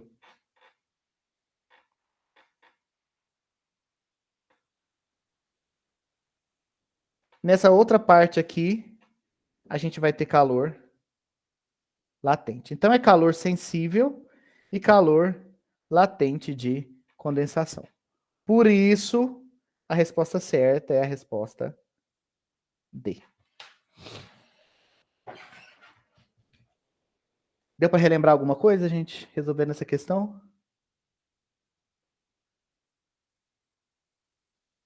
Bastante coisa, né? Deu pra fazer um geralzão, né? Mas até eu gostei dessa questão. Questão boa, questão boa. Me botaram um tacho de leite aqui, né? Que é a questão do Enem, mais ou menos assim, né? É uma questão muito maluca, só. Bom. Não ensinou? Então a gente vai fazer mais exercícios, Tiago, Pietro, a gente vai fazer mais sobre isso. Eu vou, talvez, eu não sei, a gente já pode até deixar mais ou menos combinado. Eu sei que não acabou ainda não, deve ter mais 30 minutos. A gente pode deixar mais ou menos combinado de eu começar, porque perceba, vocês podem falar assim, não, talvez não é uma estratégia boa a gente começa a ficar resolvendo as questões da última prova. Mas olha o tanto que a gente discutiu de coisas que não são da questão para resolver uma questão da última prova. Eu acho extremamente interessante a gente resolver coisas da última prova do Enem e do vestibular UFO, porque por mais que a gente não, que o exercício não vai voltar igual, por óbvio, mas você discute muita matéria por detrás disso. Então eu acho que a gente poderia resolver todas as questões do último até agora a gente não sabe quando vai ser Enem e vestibular. Eu acho que essas coisas podem atrasar por algum motivo por causa da greve. A gente pode ir resolvendo as últimas questões das últimas provas, tá bom? E eu vou trazendo também, de acordo com... Vocês podem dar o feedback depois, né? Falar, professor, a gente quer isso, a gente quer aquilo. E eu posso pegar exercícios já direcionados a isso, mas a gente pode resolver nas últimas questões. Bom, deixa eu pensar aqui agora, porque a gente tem meia hora. Vou pensar qual é a próxima que eu vou querer resolver. Bom, e aí, uma dica. Você vai hoje, né? Pega o livro, né? Já pega o livro e vai tentar fazer um exercício desses de curva de aquecimento. Importante. Tá um pouquinho fresco na cabeça de vocês, aí vocês já pega esse conteúdo aí e já vai ver como é que tá. Já resolve. Sabe o que eu fazia quando eu era estudante? Isso há muitos anos atrás, quando eu estava no ensino médio, eu resolvia todos os exercícios do capítulo do livro texto. Eu estudei no José Inácio, quando eu estudei. Então, o livro texto era um livro texto muito bom. Eu resolvia todos. Fácil, médio e difícil. É assim que vem dividido os exercícios no livro. Eu tenho ele até hoje. Eu resolvi todos. O meu livro de física era um livro único dos 3 anos. Eu resolvi todos os exercícios. Não tem um exercício que eu não resolvi. Todos. Quando eu digo todo, se tiver 1000 exercícios lá, eu resolvi os 1000. Por quê? Porque, inclusive os fáceis, aquele que é só de jogar a equação e colocar os dados, porque fixa, entendeu? E incorpora. Então, minha dica é essa. Eu sei que vocês têm matéria de disciplina pra caramba, né? Também quando eu estudei não tinha esse tanto de disciplina que vocês têm, não. Bom, deixa eu pensar aqui no outro exercício aqui. Se tiver alguma dúvida, pode perguntar enquanto eu pego o exercício aqui.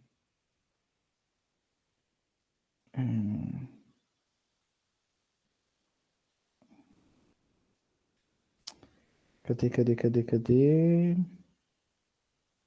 Aqui. Fotos. Aqui. Deixa eu ver. Esse aqui vai demorar muito. Tem esse aqui. Tá no 3. Não, vou resolver esse aqui.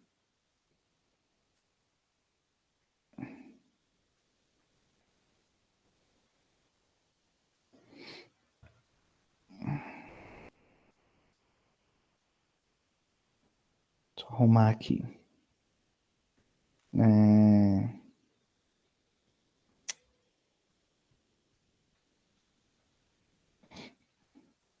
Eu gosto de usar esse quadro aqui que eu tô usando, porque dá pra salvar o PDF depois, mudar pra vocês. Eu não sei se esse PDF meu vai ajudar muito também, não, porque eu sou bagunçado pra caramba.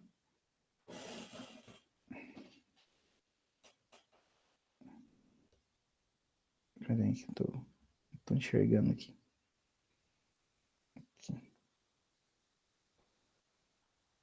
Tá pequeno, vou aumentar o tamanho.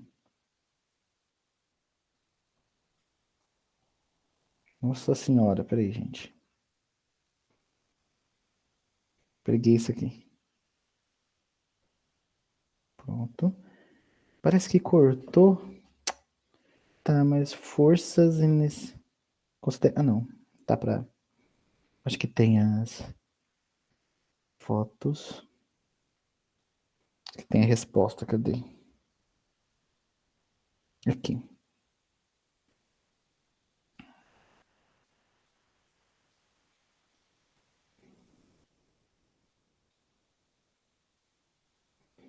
Bom, vamos lá. Então é isso. Uma academia decide trocar gradualmente seus aparelhos de musculação. Agora, os frequentadores que utilizam os aparelhos do tipo 1, né, que está aqui. Então, tá vendo? O tipo 1, né? Deixa eu abaixar aqui um pouco.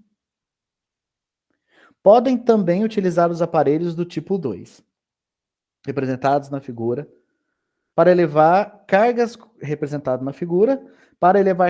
correspondentes às massas M1 e M2.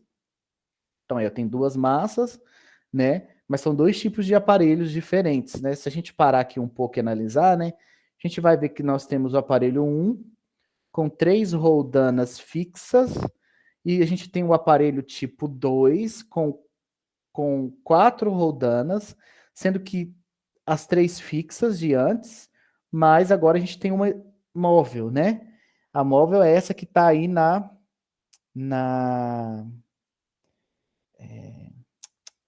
massa M2, tá bom? Do aparelho do tipo 2.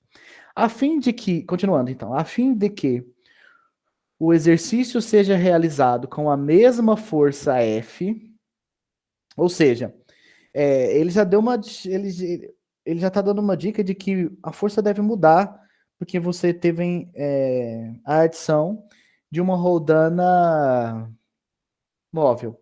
Então, olha, a fim de que o exercício seja realizado com a mesma força F, os usuários devem ser orientados a respeito da relação entre as cargas dos dois aparelhos, já que as polias fixas apenas mudam a direção das forças, enquanto a polia móvel divide as forças, né? Então, quer dizer, o primeiro aparelho ele vai ter que fazer uma certa força para puxar a massa 1. Mas no segundo aparelho, ele vai ter que fazer uma força menor para puxar a mesma massa M1, ou se ele quer fazer a mesma força e repetir a mesma força que ele fazia no aparelho do tipo 1, ele vai ter que aumentar o peso, porque quando ele coloca, ele vai ter que aumentar a massa, né? Que vai aumentar o peso. Ele vai ter que aumentar a massa M2, porque agora, devido ao fato de você ter uma polia móvel, a polia móvel vai dividir as forças, divide em 2, tá bom? Então, ou ele vai ter que fazer uma coisa, ou ele vai ter que pegar a massa e fazer alguma coisa com a massa, ou ele vai ter que mexer na força. Mas ele quer que a força seja a mesma. Então, o que ele vai ter que alterar no final das contas? A massa. Tudo bem essa linha de pensamento que eu estou tendo aqui? Que a gente está conversando, dos pesos? É intuitivo ou não? Pensa, o exercício já até dá a dica, né? Se você pegar aqui, olhar, gente, aqui, ó. Essa força que ele está fazendo, essa força F aqui, ó, estou mostrando aí agora. Igual ele falou. Olha, se você olhar para o exercício aqui, ó, ele está dizendo: a polia fixa apenas muda a direção da força. Mas no final das contas, essa força que ele está aplicando aqui, ó, tá? Essa força que ele está aplicando aí, no final das contas, é como se ele estivesse aplicando aqui, ó. Enxergaram? Apareceu aí? Apareceu. E essa força vai estar equilibrando aqui, ó, com a força peso do objeto 1. Tudo bem? Agora, ele quer que aplique a mesma força. Certo? Ele quer que aplique aqui no 2. Ele quer que aplique a mesma força. Só que, primeiro olhando para o aparelho 1, a gente tem 3 polias. Fixa, fixa, fixa. Aqui a gente tem ainda, agora para o aparelho 2, fixa, fixa, fixa. Mas agora a gente tem uma polia móvel. E essa polia móvel, ela vai pegar essa força aqui, e vai chegar aqui e dividir ela por 2. Certo? Então vai ficar aqui um F, o módulo, né? Eu vou pegar o módulo, tá? Vai ficar aqui um F. Não gosto de colocar esse vetor do jeito que eu vou colocar aqui agora.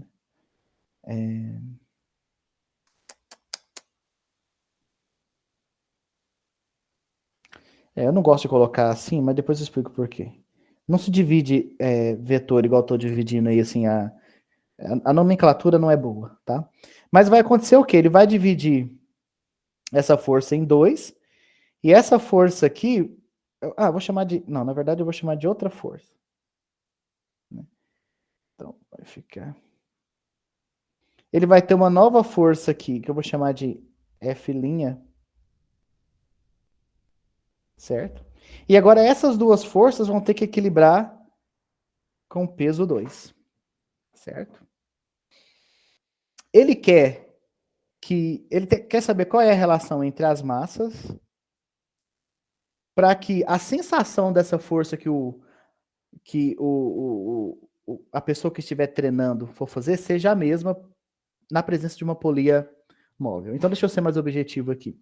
Eu acho que intuitivamente já dá para saber qual é a resposta. Pensa comigo. Olhando para 1. A força que eu estou fazendo está sendo aplicada diretamente na massa para eu poder puxar. No 2, essa força vai ser dividida pela metade. Se essa força vai ser dividida pela metade, muito bem, muito bem. Exatamente. Se essa força vai ser dividida pela metade, o que você pode fazer em relação, sem fazer conta por enquanto? O que você acha que você pode fazer com a massa para tentar fazer a mesma força que você estava fazendo anteriormente? Assim, sem fazer conta. Se a força vai ser dividida por 2, e ela vai ter uma proporcionalidade, a gente vai ver daqui a pouco, com a massa, se a força é dividida por 2, o que você acha que você vai ter que fazer com a massa? M2, para você ter a mesma sensação que você estava tendo no aparelho anterior. Sem fazer conta.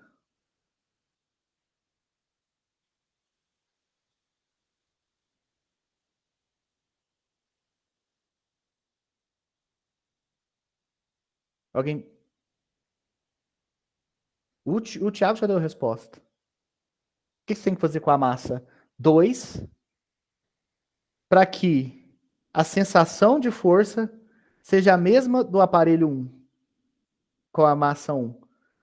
Se a força dividiu por 2, o que você acha que você vai ter que fazer com a massa para poder ter a mesma sensação de força anterior com a massa 2? Tem que dobrar a massa. Exatamente. Isso é intuitivo. Eu sei que talvez é duplicar a massa. Eu gostaria que fosse mais intuitivo. Mas talvez não seja. Mas a física de polia, o Thiago resolveu de um jeito aí, mas eu acho esse jeito um pouquinho...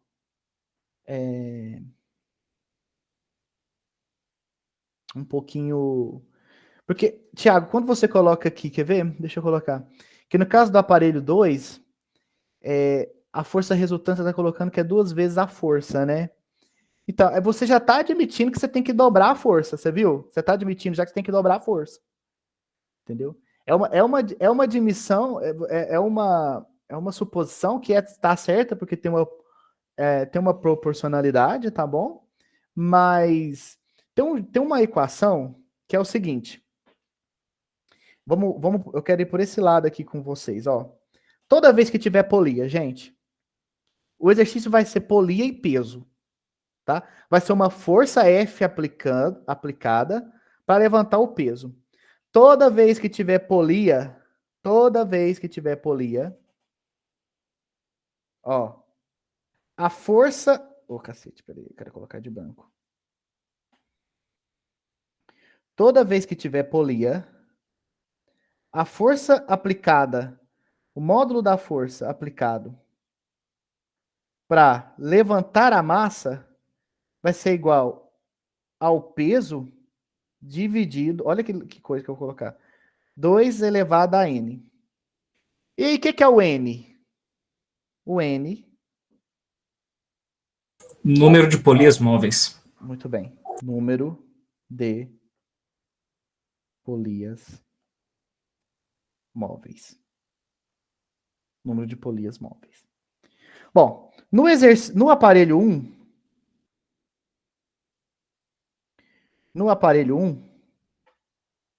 peraí.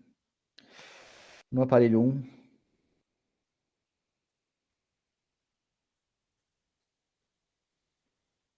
quantas polias móveis tem no aparelho 1? Nenhuma. Então, n é igual a 0. Se o n é igual a 0, a força feita para puxar vai ser igual ao peso 2 elevado a 0. Quanto que é 2 elevado a 0? 1. Então, a força necessária para puxar vai ser igual ao próprio peso. Ou seja, a força no aparelho 1 vai ser igual a massa 1 vezes a gravidade. Porque força é igual a massa vezes a gravidade. Tudo bem? Vamos pensar no aparelho 2. Pode perguntar. Assim, eu não sei se foi uma análise errada, mas eu usei a segunda lei, que como nós sabemos que força resultante é igual a massa à aceleração, e no exercício nós não temos aceleração, nós sabemos então que a força resultante é 0.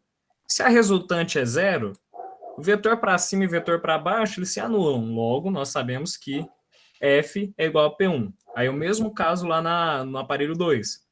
Perfeito. Força resultante é 0 porque nós não temos aceleração, e a resultante da cima tem que ser igual ao resultante para baixo. Vai ficar 2 Fs, né? Como ali nós temos 2 Fs seria igual ao peso 2. Eu só pulei essa parte ali no texto. Não, mas ficou...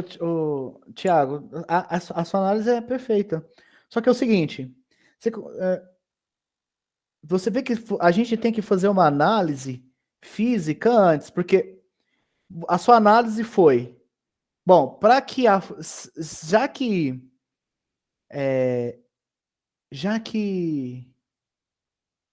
ele quer que a sensação de força seja a mesma, para que isso seja compensado, você fez o quê? Você dobrou a força. Então, você está vendo que você dobrou a força através de uma análise física? Aí você dobrou a força, porque você chamou, igual tá no meu desenho aí, uma força F e a outra força F, não foi? Então você dobrou a força. Você falou assim, não, tem que dobrar a força. Porque na verdade, sabe quanto que tinha que ser essa força aqui?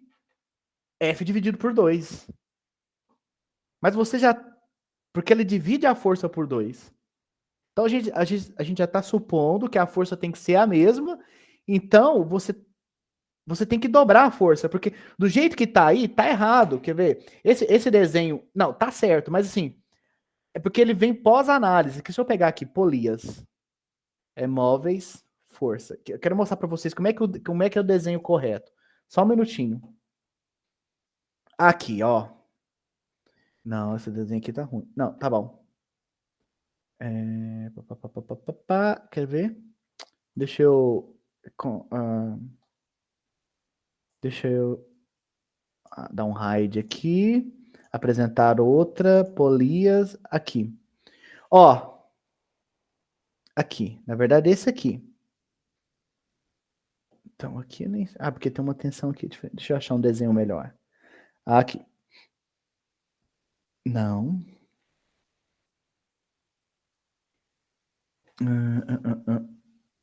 É que esse ficou ruim, peraí. Só um pouquinho. Quero achar um Eu tinha achado um desenho tão bonitinho, ilustrativo.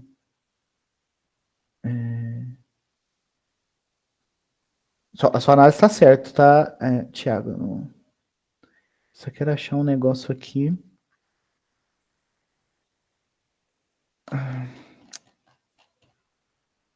Aqui.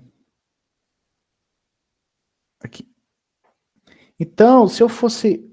O que eu estou dizendo é que se eu fosse desenhar, eu teria que ser mais... aqui. Mais rígido. Porque a força que vem aqui, ó, ela é dividida por 2. A polia faz isso, ela divide por 2. Por que a gente não está escrevendo dividido por 2?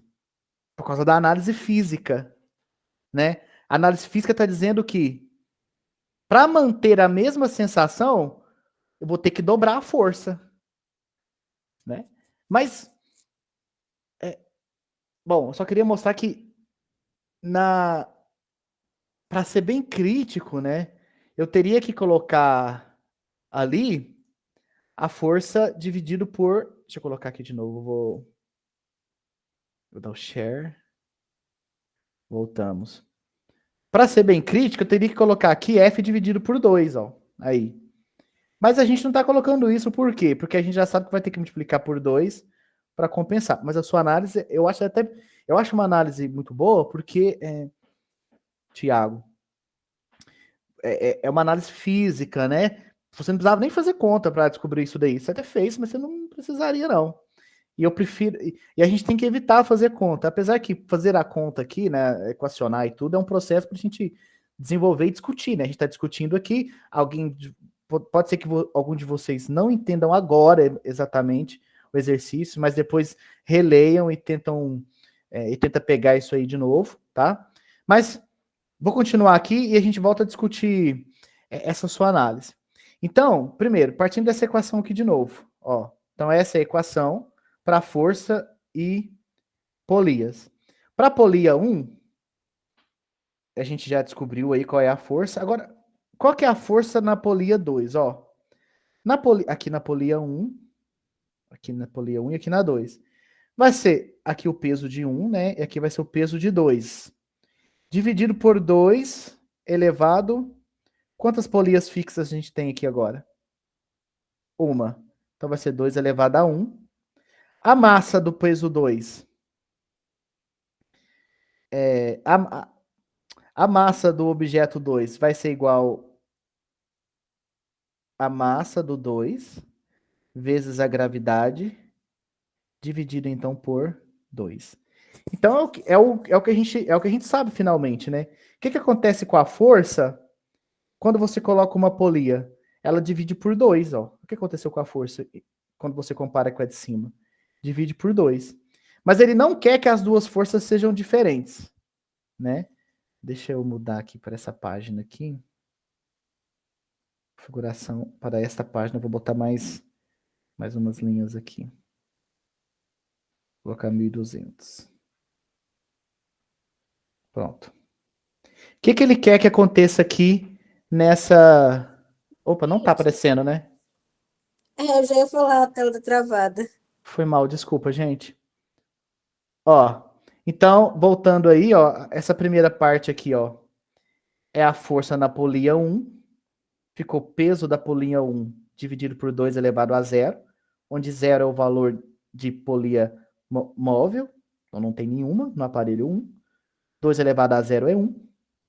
Então, resulta nisso daí.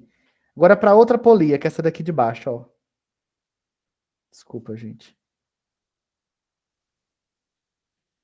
Ô, bosta, peraí. Vou fazer para polia 2 aqui de novo. Ó, para polia 2.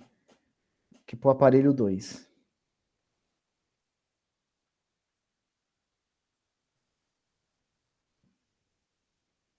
Para o aparelho 2. A força que ele vai ter que puxar vai ser igual no 2, vai ser igual ao peso da massa 2, dividido por 2 elevado a n. N é o número de polia móvel do aparelho 2. O número de polia móvel do aparelho 2 é 1. Então, isso aqui vai ficar peso, segundo a lei de Newton, né? É massa vezes gravidade. Então vai ser massa 2 vezes gravidade dividido por 2. Quer dizer, então, que a força na polia 2, na máquina 2, vai ser igual a massa vezes a gravidade dividido por 2. Mas, então quer dizer que reduziu a força, né? Reduziu a força. Só que ele quer que as forças sejam iguais. Então, basicamente, ele está dizendo o quê? Ó, vou voltar aqui para o canto esquerdo. Ele quer que a força do aparelho 1 seja igual à força do aparelho 2. A força do aparelho 1, ó, a força do aparelho 1 é essa daqui. Vou substituir aqui então. Vai ser M1 vezes a gravidade. A força do aparelho 2, essa daqui, ó. Vai ser M2 vezes gravidade dividido por 2. Essa gravidade com essa gravidade que a gente pode simplificar. Ele quer a razão M2 por M1. Ó, traduzindo isso, ele quer a razão de M2 por M1. Isso aqui, ó. Razão M2, M1 é a divisão, né? Para ficar desse jeito, você vai ter que passar o M1 para baixo aqui, ó, e passar o 2 para lá. Então vai ficar M2 dividido por M1 é igual a 2. Quando a gente olha aqui para a equação, ele pergunta, ó, para essa academia, qual deve ser a razão de M2, M1 informada para o usuário? Letra D, igual a 2. Tá bom? Ó, esse exercício aqui é um pouco... Não é difícil, não. Você tinha que só... Duas análises perfeitas, a do Thiago, desculpa. Pensei no João. A do Thiago e essa outra análise aqui. Thiago, eu vou falar que eu gosto mais dessa daqui. Porque ela é mais pragmática. Eu também fiz essa outra análise, que eu até coloquei no desenho. Mas essa outra análise ela é mais física, mais da discussão e também... A Pietra, por exemplo, ela já tinha falado que era duplicar a massa. Se é duplicar a massa, qual que é a razão, né, Pietra? Você falou que tem que duplicar a massa. Quer dizer que a massa 2 tem que ser 2 vezes a massa 1, não é, Pietra? Quer dizer, então, que a massa 2 dividido pela massa 1 vai ter que ser igual a 2. Já era a resposta. Tá entendendo? 3 análises. Análise só de que você teria que dobrar a massa. Então, quer dizer que a razão é 2. A análise do Thiago, que é uma análise de força resultante. E a minha análise que pega que é uma equação que a gente tem aí para quando você tem polias, né? Qualquer uma dessas 3 análises é muito boa. Agora, um negócio interessante é que se uma questão dessa é uma questão discursiva, aí você tem que pegar ou a análise que o Thiago fez ou a minha análise, porque aí tem que provar, né? Mostre. Então tem que ser uma das duas. Certo? Bom, parece que a gente ficou... Nossa, a gente ficou 2 horas em 2 questões só, hein? Eu tenho que agilizar mais esse negócio, né, gente? Tem algum e-mail que eu possa enviar? Eu vou, Pietra, eu vou enviar para você isso aqui, ó. Cadê aqui? Já vou enviar aqui agora. Eu vou colocar. Você tem meu e-mail, né?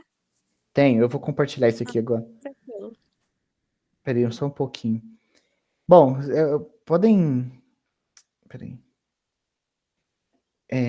E aí, como é que é? É mais ou menos assim mesmo, gente? Passei no teste aí de vocês? Vocês estavam me analisando aí, né? Foram 2 páginas, eu acho. 4 e 5. Peraí. Não, Não, é 5 e 6. Exportar PDF 5 até a 6. Não. 5 até a 6.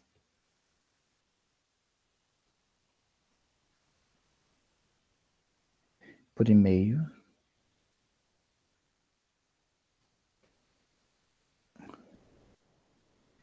para Pietra. Me fala aí o comecinho do seu Pietra, assim, né? É Pietra.machado. Esse negócio aqui não vai. Já tinha que sair, não vai sair, não. Machado. Sim, né? Isso. Arroba. Como é que é? Estudante? Estudante.iftm.edu.br. Estudante.iftm.edu.br. Deixa eu ver. Pietra, tá certa, né? Deixa eu copiar isso aqui. Tá certo. Copiar. É isso. Acabou, né? Cansado, né?